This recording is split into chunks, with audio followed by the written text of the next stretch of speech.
Eureka! She goes, what do you want? That's not you. It's an old Greek phrase. And then Nana Mustori turned up and it all got completely out of hand. Right, here's a programme. One of my favourite programmes that I ever worked on, of course, was London Bridge, which you'll all remember, a Saturday morning show for the kiddies. Back in the 1970s, hosted by the magnificent Mr. Michael Whale, the wonderful Mr. Michael Whale. The production qualities on the show, and nowadays, of course, they have special effects on shows. You watch shows sometimes here now and you think, whoa, how did they do that? And some you think, why on earth did they bother even attempting that? But in those days, everything was a little bit more basic, obviously. And here's Michael, and I said, try it, it might fool some of the stupider kiddies.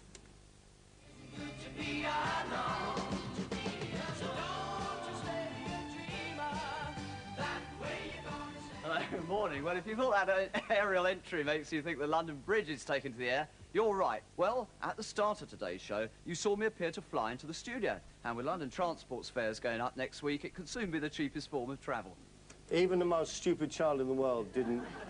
You didn't appear to fly into the studio.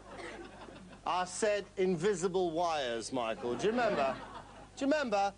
The problem that Michael had on this show wasn't just a problem for him, researchers. Nowadays, I've got researchers. Any show I work in, I've got 3 or 4 dozen of them at my fingertip.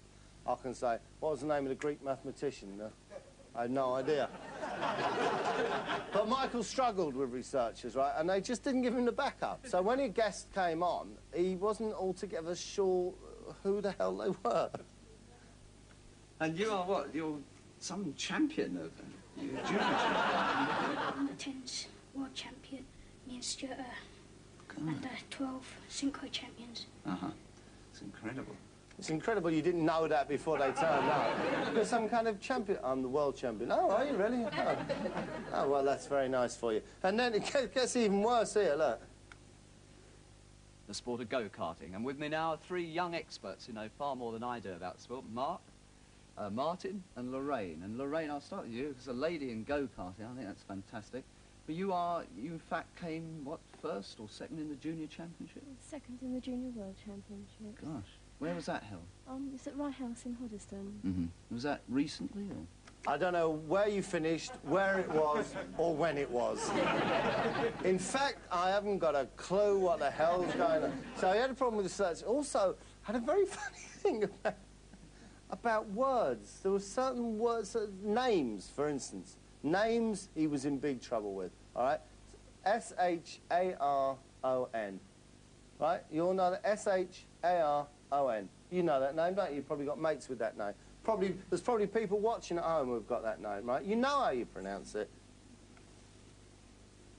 Welcome back. First, congratulations to the lucky winners of last week's Barry Blue albums. They are Sharon Lucas. Sharon Lucas from Catford. Imagine that poor girl having to walk down the road. Oh, come here, Sharon. And I said to him, people are sensitive about their names. I said, the next week, I said, come here, you. Look, there's another one of them on today. It is not pronounced Sharon, OK? Get it right this time. With me this morning are some other younger London Bridge viewers. Among them, there's Sharon. Make the bloody effort! The name thing reaches peak, a very, very lovely Thai girl off one of the James Bond films. Remember the scene? I think it's The Man with the Golden Gun, isn't it? The 2 little Taiwanese girls who do karate. It's fantastic. It was a very big star to have on the show at that time. Kind of star you'd want to treat with a bit of respect, I'd have thought. Ouch. Joy, who just placed that, whatever it was, on the man's head.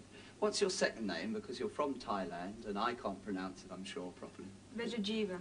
Marvellous.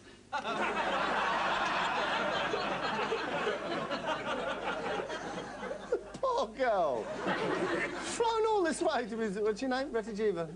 Marvellous. Well, if you're happy with that, my dear, then you just stick with it. Not just names, words. We knew these words, even back in the 70s. Why didn't you know them, Michael? That's great. Well, I'll tell you what, now we're going to see you do your solo, I was going to call it act, but I think, what would you call it in trampoline? Routine. Routine. Not a new word, surely. You know, it's not it's a routine. Go on, carry on. Well, over here we've got, in fact, Hazel, a chiropodist. A chiropodist. Thank you.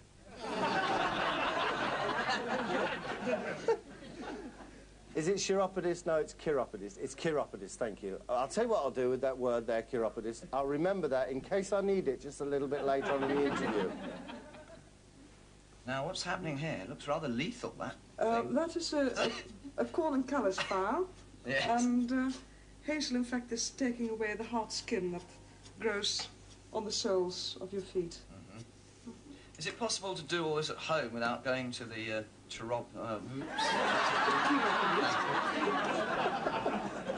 I'm sorry. I'm sorry. I would never normally do this to a fellow professional, but I want to hear that again in its full glory. Because there is a phrase, oh, he stumbled over a word, right? He literally stumbles. He physically falls over saying this word. Listen. Mm-hmm. Is it possible to do all this at home without going to the Chiropodist.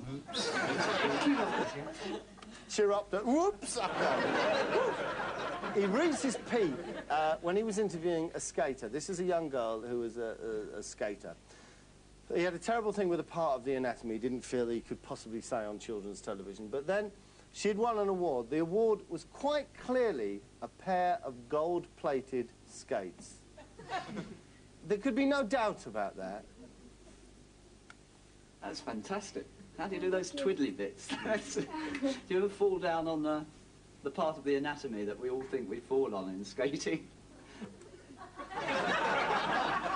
Okay, you mean my arse, Michael? Does he mean arse? Is that what he means? No, look. Have you ever crashed to the ground? Oh, yes, a few times. Yeah. Quite a few times. Did you enjoy that film? Yes. And you've got the award with you, I think, to show us, which are, what are they? They're gold-plated, so, yeah, it's fantastic.